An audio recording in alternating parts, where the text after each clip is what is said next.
It's a battle on the baseball diamond as two West End rivals reunite. Welcome to SportsWire. I'm Will Catterley. Godwin and Deep Run. Anytime these two teams meet, we are in for a treat. And on the baseball diamond, they represent some of the best in the 804 and in Region 5B. This game at Godwin, the Eagles an opportunity to separate themselves from the crowd a bit. Deep Run already with a loss in the season. Mills Godwin looking to remain perfect. Always a crazy time when these two rivals face off against each other. Severino Pedante on the mound for Deep Run, already having a 2-0 lead. Godwin, however, has other ideas in the bottom half of the first. They got things going and they would rake at the plate all evening long. You saw that base hit lead to runners at second and third. The ball gets away and a wild pitch. And Justin Tobin comes in to score.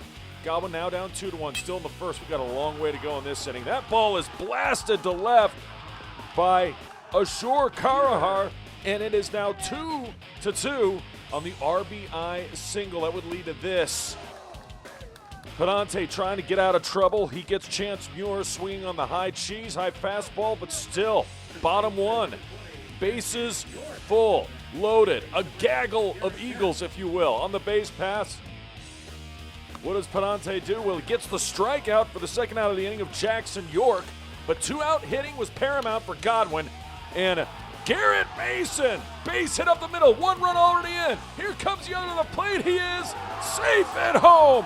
A 2 RBI base knock for Garrett Mason gives Godwin a crooked number on the scoreboard. And then they batted around in the inning as Justin Tobin beats that into the infield grass. That works for an RBI single.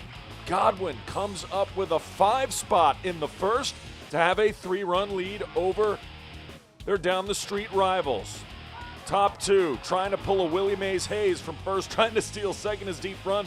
He is out. Trent Pulliam on the mound for Godwin. His sinker was really good. When he got it low in the zone, he was striking batters out. He does right there. Next inning, well, you say bottom half of the inning. Runner on third, not anymore. He crosses home as the ball gets away from the catcher. Pitch too low. Deep Run going to the bullpen. And guess who? Have yourself a night, young man. Garrett Mason did. You'll hear more from him. That's a base hit, but runner coming home. The score is tagged out at home. So the Wildcats avert further damage. It would be 6-2. Deep Run, though, comes right back. They've got a runner in scoring position for this. Base hit, number 7, had himself a ball game. Grant Turner with an RBI base knock. We're still early in this one. Deep Run not out of it just yet. Pulliam, though. How about a 6-4-3 double play? Nicely done by the Godwin defense, and you'll see more from their D later. 6-3, we go to the bottom of the third. More Pulliam, low in the zone, strike him out, sit him down, and he gives a nod to the Deep Run heckling crowd. They were giving Godwin the business all night in this one. Bottom half of the inning, guess what? Bases full of Eagles once again for this. A walk, Jackson York. Godwin was very selective at the plate. That goes for an RBI and a walk, as I said. Then back-to-back runners coming in to score. Nowhere to put them. This time it's number 2 coming around to score in the form of Luke Calveric. And then that is an RBI ground out. Godwin scoring in bunches in this one. 9-3, we go top 5. New pitcher in. And number 7's going to rake. It's Grant Turner with the RBI base hit, and he would get himself to second base. Big play late. That ball's driven high and far to center, and oh my, Garrett Mason! A web gem to save a potential really big inning for Deep Run. Godwin gets big hits, gets big plays on defense, gets a big win against their rivals. 10-5 is your final. I may be at risk of sounding like a broken record, but one of the greatest things about having sports back in the 2021 season is the fact that the seniors get their moment to shine. Not just on the field, not just making plays game by game, but also being able to partake in that special senior night. That was a case for Deep Run ladies lacrosse, again taking on their rivals, Mills Godwin. So Deep Run enjoying the senior night festivities as several Wildcats honored with flowers and their parents on the field as well. Deep Run looking to get off to a good start against rival Mills Godwin, and they would. She shoots, she scores. One of those seniors is Hannah Paella. She's had 2 senior nights, one for lacrosse and one for field hockey. Deep Run still on the attack. More from the offense, firing, finding the back of the net. It's Maddie Albanese. And Wildcats off to a quick 2-0 lead. Godwin looking to come back. Great pass, even a better finish. Holy cow, she shoots, she scores. Addie Schmidt, she connects. It would be 4-3 Deep Run after 1. We go to the second. Switching sides now, Wildcats got some open grass to play with. The number 10 splitting the defense. Firing in herself, she shoots, she scores. It's Hannah Paella once again. And then the Wildcats working it in. Nifty move. Better finish, number 17. Reagan Provenzo provides. Offense. Wildcats up. Godwin fought hard in this one though. Number 3. She's been fantastic. You'll see her later in the show. She shoots, she scores. Landon Boston, one of the key cogs in the wheel for Godwin when it comes to offense. A foul, play on, they say, as Godwin looking to get even closer. Number 11 with a pass. And number 25 with a finish. She shoots, she scores. Mary Jo Krongard. And don't look now, Godwin up 9-8 late. Wildcats not wanting anything to do with that. The pass, 12, she shoots, she scores! Maddie Albanese connects. Got ourselves a tie ball game. So, Godwin trying to do more and retake the lead. There she is again. It's Landon Boston. She shoots, she scores. Wildcats looking for answers on senior night, and they would get them. High corner, putting the biscuit in the basket. Alana Sorkin, we're deadlocked at 10. Still late. Here come the Wildcats. She shoots, she scores. And Alana Sorkin providing the offense. Godwin can't get to that ground ball. Wildcats, Johnny on the spot. Who else? It's Sorkin. And she takes a dive, but it's worth it. She shoots, she scores. Deep Run, looking good. Again, taking advantage of those loose balls, firing, finding the back of the net. It's Provenzo providing again. And Reagan and company beat Godwin. 14-10, they win on senior night. Well, it's back to baseball when we come back. Varina and Freeman in a pitcher's duel. Plus, we head to Glover Park for a little ladies soccer. Tucker and Hermitage hit the pitch. That and more straight ahead. Todd's a great guy. I mean, look at him. What a sweetheart. Attaboy.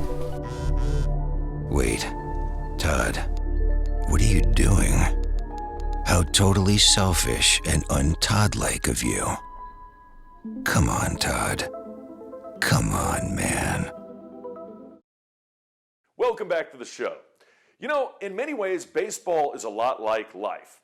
It's all about what you do with your opportunities. Sometimes you have many. In the case of Godwin and Deep Run, they had plenty of scoring chances. And in some cases, when it came to Varina versus Freeman on a Tuesday night, those opportunities were few and far between. The difference between winning and losing, what the teams did with said opportunities.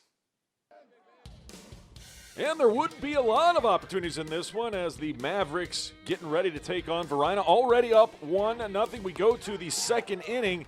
The man on the mound, though, for Varina was straight up dealing, and he's only a sophomore. His name, Isaiah Wyatt, gets a couple of strikeouts there, really had the changeup fooling the bats. of the Mavericks. Pitcher's duel early, as I said. Andrew Batari doing his work on the mound. He gets a strikeout swinging. Later, strike him out, sit him down. Third of the day for Wyatt. There'd be more. Ground ball right back to Wyatt. He takes care of business. Varina would be in this game throughout and have their opportunities. To the third, 1-0. Lead still standing. Excellent job on the changeup. Might have been a curveball, swing and a miss. Later, going for the bunt. That's not happening. They get the out there over at first base. But Mavericks do have a runner in scoring position. One of those opportunities, right? Swung on, and that dog will hunt. Lee Sowers, a base hit to right, drives home the run. Travis Montgomery comes around to score. Mavericks add to their lead, 2-0. Back comes Wyatt, though. Perfectly placed pitch, fools the hitter. He gets another strikeout on the evening, 2-0 to the fourth. But Varina would bounce back. That ball is crushed to center all the way to the wall. Then number 7, Malcolm Mackey, with some mustard on it. He had a good day at the plate. That double would lead to this. Swung on and can't hit it any harder than that. I almost get the double play. Number 31 really smacked that one. Landon Carnley, and hit it hard. It just went right at someone. Then to strike him out, sit him down. Andrew Batari taking care of business, but he would walk the bases loaded. One of them was an intentional walk. Then he walked the first baseman, and would lead to this. Fly ball, deep center. Not quite deep enough. Varina leaves them loaded without scoring a run, and Freeman maintain their 2-0 advantage. To the top of the fifth we go. That's going to get down for a base hit. Hard hit and a single, and Mavs, well, they're in business as number 13 does the honors. Ryan Bland later. How about this, though? Defense from the Blue Devils. That is a double play. Still a 2-0 score. Can Varina get back in it? Yes, they can. Ground ball to the hole. Excellent throw. Can't make the play at first, though. And so the ball goes into the dugout, so the batter is awarded second base, I should say, Gabe Kaiser. And then that would lead to this. Into the hole. Can't make the play at first. It'll go as an RBI single as Gabe Kaiser comes across to score. Number 5 doing the dirty work, John Spivey, and his Spivey senses were tingling on that one to get Varina on the board. It's 2-1. Same inning. Now, Blue Devils have 2 on after that hit. But when Batari needed it, he got it. The strike him out and then throw to first to complete it because the ball hit the dirt.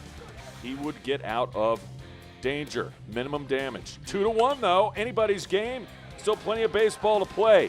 Freeman, Andrew Bland, a base hit. It gets past the right fielder, and look at Bland's blazing speed. He's going to make it all the way to third base.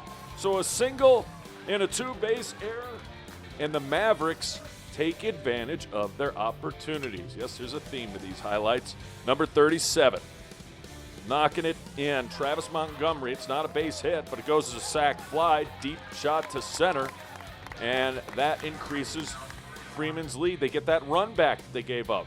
It's 3-1 in the 6th. Go to the bullpen now. Ooh, that was filthy. Number 11 gets a strikeout looking. Jackson Bean, and then Jackson. Swing and a miss, outside corner. Can't connect with that one. Mavs up 3-1, 7th inning. Looking for a little insurance, and that's a line drive base hit, and it's going to head right to those folks sitting in their lawn chairs. Stand-up double for Luke Jeanette. And Jeanette would collect because that sacrifice fly, I should say, would bring Jeanette home after he was moved over to third base. Station-to-station baseball, small ball, they say, moving runners over. That's the name of the game. Either way, it's one way to get the run home. Strike him out, sit him down. Tell you what, Freeman's pitching staff, excellent in this one. Jackson gets another one looking. And then final chance for Varina, ground ball, a short, and that will do it. The Blue Devils had their chances, could not make them. They played a heck of a ball game. Freeman made the most out of their opportunities, though, so they get the win on the road. Final score, 4-1 is your final.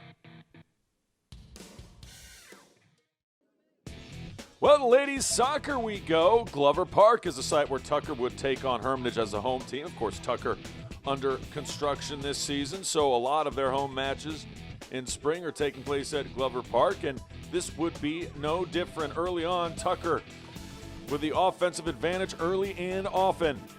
This shot, good ball in, but two chances to connect on it. Tucker cannot. Swing and a miss, strike 1 and 2. More Tiger pressure offensively against the Hermitage defense, however. Number 14 gives it a ride. It's blocked by the keeper, and then the ball kicks around. Somehow, it's kept out of harm's way. Tucker, though, Johnny on the spot. They jump on it, fires a shot, and it's saved by the Hermitage keeper. She would be busy in this one, still in the first. More Tigers. This one right on net. Not enough mustard on it. No problem for the Hermitage keeper. But Tucker eventually would get on the ledger. Wouldn't happen here, although that just misses, goes wide. Tucker generated a lot of corners, and eventually when you do that, good things are going to happen. Ball loose in front of the net. Nobody can really get control of it. It's a sea of humanity right in front of the goal. And then finally, number 14 going to get her left boot on it. She shoots, she scores!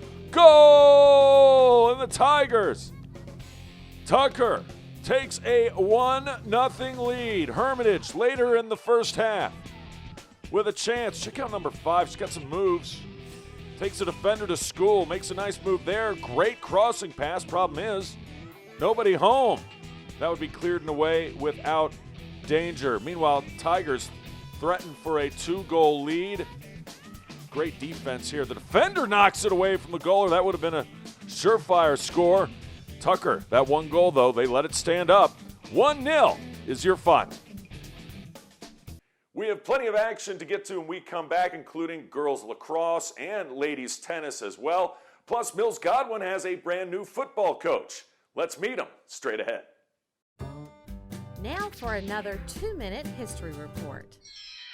We all know about the blockbuster, World War II, the famous attacks, the military heroes. But what do you know about the prequel, the First World War? At the time, they didn't call it World War I. No one ever imagined there'd be another. It was known as the Great War, or the War to End All Wars. In the early 20th century, Europe had a bit of a different look. There were the Fab Four empires, ruled by monarchs who maintained a delicate balance of power. Then, in the summer of 1914, a group of assassins attempted to blow up Austrian Archduke Franz Ferdinand while he was touring Bosnia. The attempt failed, but later in the day, an assassin's bullet prevailed. In retaliation, the Austro-Hungarian Empire declared war on Serbia. Russia immediately came to Serbia's support, which motivated Germany to declare war on Russia. Before long, France, Belgium, Luxembourg, and Great Britain were involved. Jolly good. Everyone polarized into two groups, the Allied powers and the Central powers. New technologies dominated this world conflict. Tanks, machine guns, and airplanes changed the way armies battled. Trenches and tunnels became the new strategy, although that led to soggy problems. The British and German navies dominated the seas. Then in May of 1915, Germany sank the Lusitania, killing 128 Americans. President Woodrow Wilson demanded Germany change their tactics. I demand it. Germany appeared to comply, but later offered to finance Mexico in a war against the U.S., so the United States joined the war. Oops. A year later, on August 8th, the Allied forces began the 100 Days Offensive. This series of assaults forced the German forces back and eventually led to the war's conclusion. On the 11th hour, on the 11th day of the 11th month, a ceasefire went into effect. Then came the Treaty of Versailles and the formation of the League of Nations. This war changed the landscape of Europe. Monarchs were out, the four great empires were gone, and new countries emerged. So here it is in a nutshell. Europe used to be led by the Big Four, until a bullet made Franz no more. Conflicts arose, triggering numerous hawks. Success meant machine guns, tanks, and dry socks. The ceasefire became a celebrated day, although the next war was just a few years away. That was World War I in 2 minutes. It's with great pleasure that I'm introducing the next head coach for Godwin High School, Mr. P.J. Adams. Welcome back to the show, and that's right, you heard new coach Fort Mills Godwin, P.J. Adams, straight from Thomas Jefferson, where he won the regional championship back in 2019. And he's looking to bring Godwin back to the glory days. I was in high school, Coach Excel. We never beat Godwin. He had great teams back in the day with people like Graham Watson, Coach Graham Watson, and Joe Tyson, to later on in 2000 to Wesley Duggar. And a couple years ago, they just went to the playoffs. So we're just about reestablishing playoff football again. Adams becomes just the sixth head coach at Mills Godwin, bringing a 25-13 record from TJ. I feel like the numbers are here. I believe it's 14 to 15 eighth graders played on the JV football team last year. So I think that's a very good basis to rebuild around that. I know it's a step up in football to 5A, but at Thomas Jefferson we were playing a lot of 5A teams with a 42, in between 30 and 40-man roster. So I think that's very feasible for us to do here as well. Meanwhile, Godwin's rival up the road, the Deep Run Wildcats, have hired their new head coach. After Chad Hornick retired, they get Joe Mullinex as the next head football coach at Deep Run High School. Coach Mullinex was a head coach at Brentsville, and that's in Nokesville, Virginia. 23-19 overall record. He led Brentsville to 3 regional semifinal appearances and 2 district championships. So, 2 new head football coaches in the West End. Back to ladies lacrosse now. Boy, did Godwin have a tough back-to-back. They get Freeman at home before the deep run game that you saw earlier on senior night for the Lady Wildcats. Eagles looking to strike first in the first. The pass into the box, but she's there for the stop. It's Nazca Barlow. You haven't seen the last of Barlow. She was solid in net. This is what happens when you're a good team to get out in transition off defense, leading to instant offense, and look at her go! Carrie Neese, coast to coast, she shoots, she scores. And Freeman, the Mavericks have an early 1-0 advantage. There'd be more where that came from Douglas Freeman. These Mavs, a lot of girls on this squad can score. Here's one of them, number 25. She shoots, she scores. Lucy Larkin, the junior, puts the biscuit in the basket, and the Mavs up 2-0. Still in the first, plenty of time off the penalty. Who else? Yeah, Carrie Neese. She would score multiple times in this one and give Freeman a quick 3-0 lead. Godwin in search of a momentum shift, a momentum change, if you will. They get what they need right there with the save. Number 27 doing the honors. Amber Stallings, and Amber Stallings stalls another one. Nice work by her, and then that would get Godwin's offense going. She shoots, she finds the back of net, she scores despite the defensive work. Number 23 gets Godwin on the board, Katie Benton, and it's 3-1. But Rebels would have answers throughout in this one. And we're going to see the whole play unfold in this one. The keeper to the defender to the midfielder to there's nobody in front of her. She's taking it all the way. Number 13, she shoots, she scores. Ella Davis. She's only a sophomore. She's got speed to burn. Davis does it and gives Freeman a 4-1 lead. They're not finished off the penalty. The ground ball shot, yeah. Count it. Grace Moore, also only a sophomore. This team's got a future. And that would up the lead to 5-1. Moore from the Mavs, right off the face-off.